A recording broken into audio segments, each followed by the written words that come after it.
Hey, bonjour tout le monde. Écoutez, je profite de l'occasion. Je suis en ce moment au Palais de la Culture et de la Science en Varsovie. C'est un building assez impressionnant et c'est là où le centre de gestion de crise est situé. En passant, ça, c'est un étage sur 26. Donc, vous pouvez un peu imaginer le délire communiste de l'époque.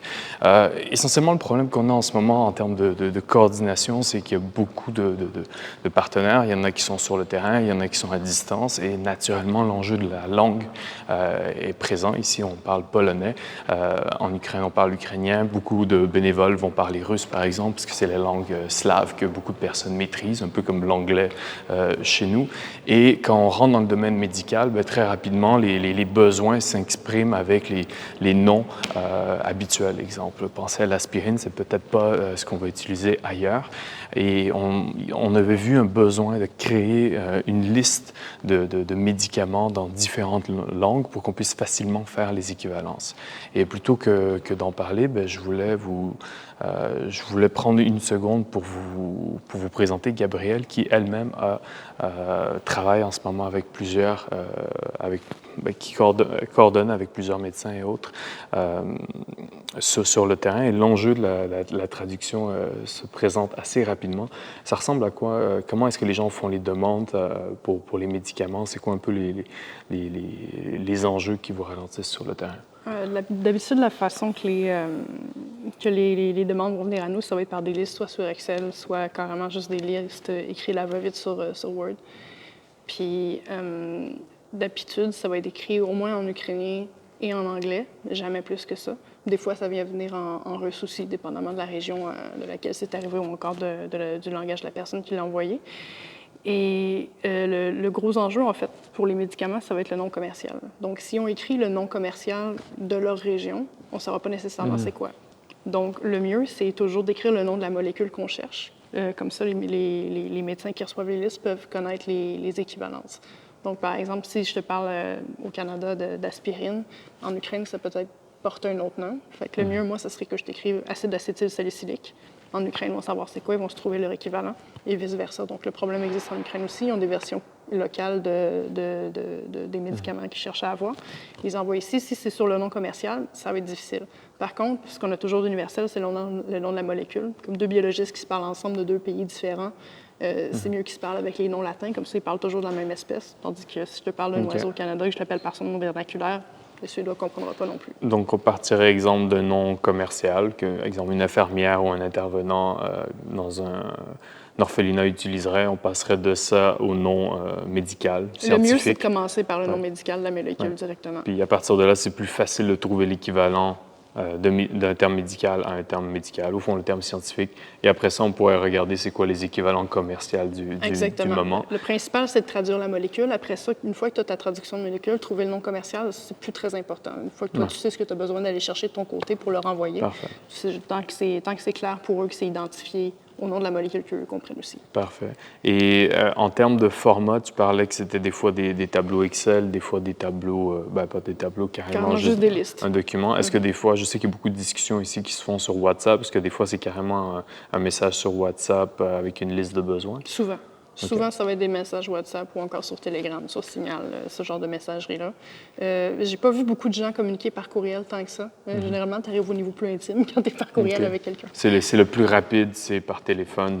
Oui, puis on s'entend qu'avec WhatsApp, avec le code QR, tout ça, tu échanges des contacts assez facilement, puis après ça, le email devient plus facile à obtenir. Si on travaille sur un outil de traduction pour avoir l'équivalent dans plusieurs langues de la même molécule, si on veut qu'un médecin puisse l'utiliser, un médecin qui n'a pas beaucoup de temps, qui est occupé, etc., ou une infirmière, ça serait quoi le format? Comment est-ce qu'il pourrait se connecter à cette liste-là? Comment est-ce qu'il pourrait, s'ils ont une liste d'une vingtaine de molécules, par exemple, ou de médicaments, comment est-ce qu'il pourrait facilement la traduire? Tu aurais quoi en tête comme outil qu'ils pourraient utiliser, que les médecins aient de la facilité à utiliser? Exact. Ça prendrait quelle forme? Il faudrait que ce soit mobile-friendly ou encore pour les tablettes. Les tablettes, les médecins utilisent ça quand même assez souvent. Ça va très, très bien. C'est comme un gros porte-document, mais comme plus friendly. Donc, au minimum mobile. Au minimum mobile, exactement. Et je pense que le mieux, le plus gros inconvénient avec ce genre de liste-là que j'ai vu, c'est que tu es tout le temps en train de scroller vers la gauche pendant une infinité de temps. Quand c'est un tableau Excel. Exactement, quand c'est des tableaux dans ce genre-là.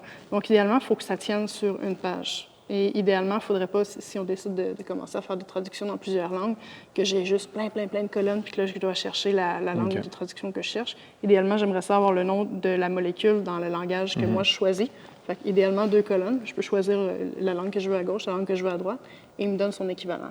Parfait. Ça, c'est pour si on connaît déjà un médicament, si on a une liste de médicaments, au fond, si je comprends bien, un endroit qu'on pourrait coller la liste de médicaments et là, ça nous sortirait dans la langue de notre choix, plutôt que d'avoir à faire le travail. Un bonus à ça, quand on parlait du nom commercial, une fois que tu as les traductions, ce serait bien de voir par pays c'est quoi les noms commerciaux. OK. Si on connaît l'équivalent, on pourrait dire, ah, voilà. C'est ça. Dans tel pays, ça s'appelle ça, ça s'appelle ça. Ça change de temps en temps. Il y a des noms qui restent quand même un peu plus gros médicaments, vont rester le même nom un peu partout, mais il y a des fois que ça change. Fait que s'il y a une variation d'un pays à l'autre, ça peut être intéressant pour savoir, bon, moi, je veux envoyer, encore une fois, avec de l'aspirine. Je pense que l'aspirine est assez bien répandue dans le monde, mais si je veux envoyer ça, lui, est-ce qu'il va savoir que c'est ça? Fait que, si lui, il peut vérifier de son côté, que ça équivaut à notre version locale de tel médicament, ça va faciliter les choses aussi. Parfait. Donc, si je résume, au minimum, dans le langage médical, scientifique, d'avoir l'équivalence des termes. Et ensuite, idéalement, si c'est possible aussi, pour certains, d'avoir les termes commerciaux. Ce serait un bonus.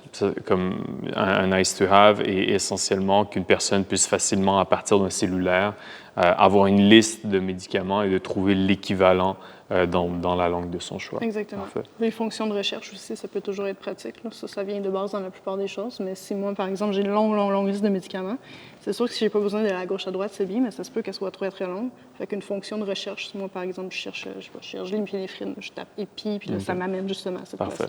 Si je sais ce que je cherche dans une très longue liste, en particulier quand tu es un docteur, ça vient aider. Génial.